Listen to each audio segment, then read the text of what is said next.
Femmes et métiers réservés aux hommes, c'est la thématique de ce mardi. Vous avez donc entendu, on a déroulé le tapis rouge aujourd'hui à ces femmes-là qui suscitent beaucoup d'admiration. Certainement, ils sont curieux de savoir qu'est-ce qui a bien pu motiver ces ravissantes dames à se retrouver dans ces différents secteurs d'activité-là. Alors vous, Émilie, vous gardez la parole. Alors, la thanatopraxie, comment vous en êtes arrivée là?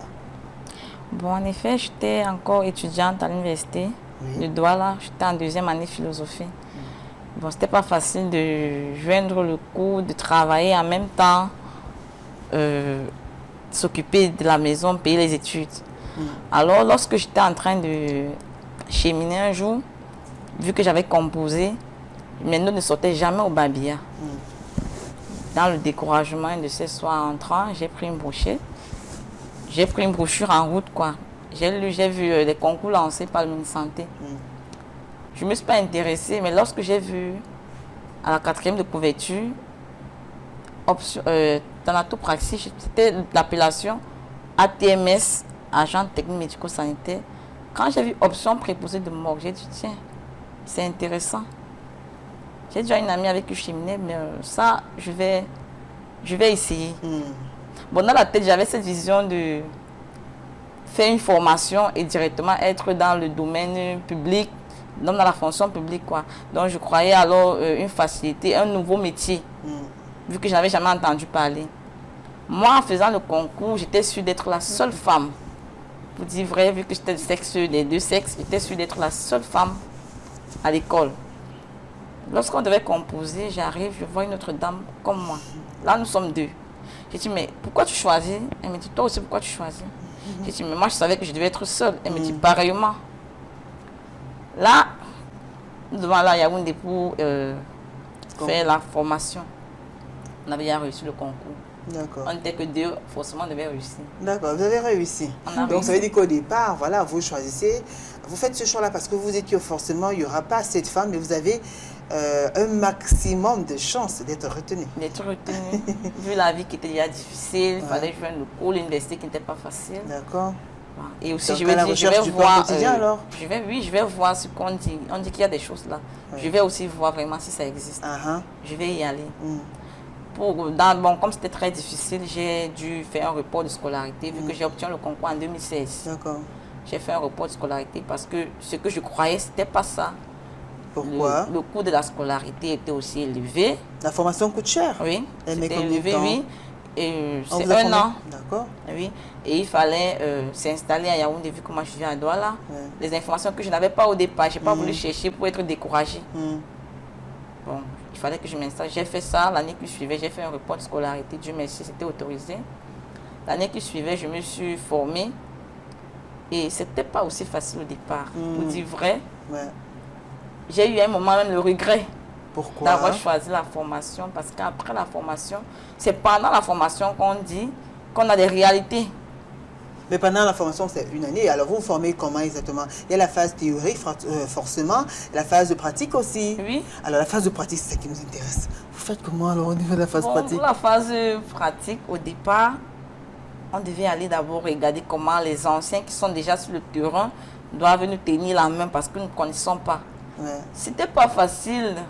Au départ, j'ai craqué, j'ai fui la maison. Quand on coupe la lumière, je suis perdue dans la maison. J'ai dit, mais à un moment, mon père a dit, je t'ai pas envoyé vraiment porter tes esprits pour venir chez moi. Franchement, tu vas aller garder ça loin avant de rentrer chez moi. Ne viens plus. On coupe la lumière, tu fuis. C'était pas facile. Alors, on dirait que la pratique se fait dans l'obscurité. On a envie de savoir, Émilie, expliquez-nous. La pratique, bon, au départ, moi, je ne savais pas que c'était aussi simple comme l'eau de roche. Parce qu'aujourd'hui, ce n'est pas parce que quelqu'un a perdu le souffle qu'on doit croire qu'il y a un mystère derrière, non. Leslie Ornella, qui est également dans la thanatopraxie, on veut aussi savoir avant de donner la parole aux deux autres dames. Bon, moi, c'est vrai que pour moi, c'est un peu trop différent. Pourquoi? Parce que j'étais arrivée dans une morgue, lever le corps d'une connaissance, et puis j'ai vu comment on manipulait les corps et puis ça ne m'a pas trop intéressée. Je me suis dit, bon, je me suis rapprochée vers ma maman, je lui ai demandé, maman, est-ce qu'il y a une branche qui permet d'exercer ce métier? Elle m'a dit, ben, oui, ma fille, il y en a. Et puis l'année qui suivait, puisque j'étais encore sur les bancs, L'année qui suivait, elle m'a dit, tu peux faire le concours. Et directement, je lui ai demandé, donc pour faire cela, il faut passer par un concours. Elle dit, qu'est-ce oui, qui vous a énervé? Vous avez vu comment bon, il manipulait les corps sans gants, sans protection en fait. Oui, et puis c'est donc par là que je me suis, je me suis rapprochée vers ma maman parce qu'elle est au Mini-Santé. D'accord, elle est au Mini-Santé, oui. Donc c'est donc la raison pour laquelle je me suis rapprochée vers elle. Et puis elle m'a dit, il y en a, l'année qui suivait, j'ai fait le concours. Et je l'ai eu. Bon, quand je suis arrivée à l'école, on était 3 filles et une redoublante. J'ai demandé, mais comment se fait-il que une simple branche comme ça, enfin une simple filière comme ça, là, et quelqu'un puisse reprendre? C'est quand, avec le temps, que j'ai compris que ce n'était vraiment pas facile. Pas vraiment. Parce que pour moi, d'abord, c'était d'abord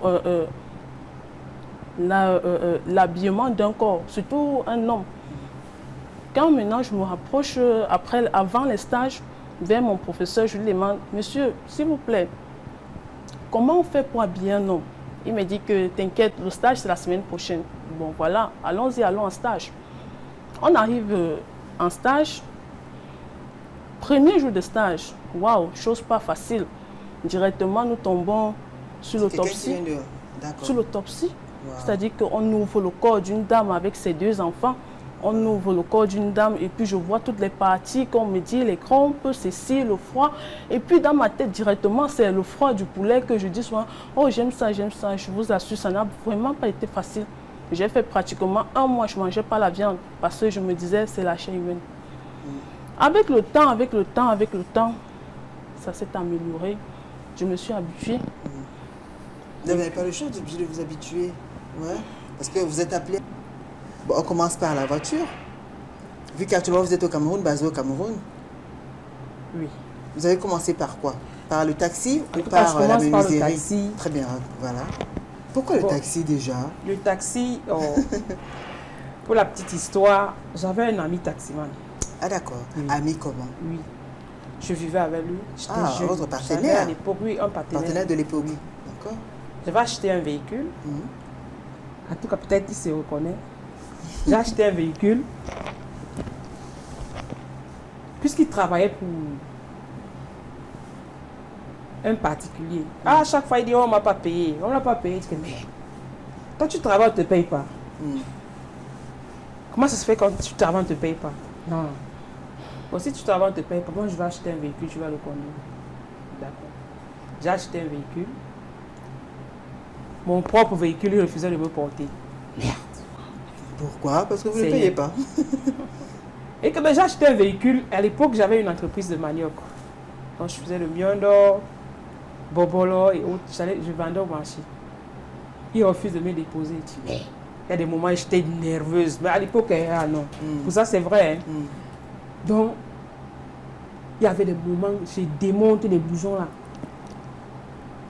Dont les boulons des roues. Je vais voir comment lui va arriver, il va démarrer encore cette voiture. Après un matin, j'ai dit, ah, qu'est-ce que j'ai fait là? C'est comme ça que je prends un petit. Et dit que moi, je vais démarrer la voiture là en 3 jours. C'est comme ça que j'apprends à conduire en 3 jours. Wow. Là, on est au Cameroun ou bien on est au Gabon? D'accord. Wow. Il avait vu que c'était dangereux.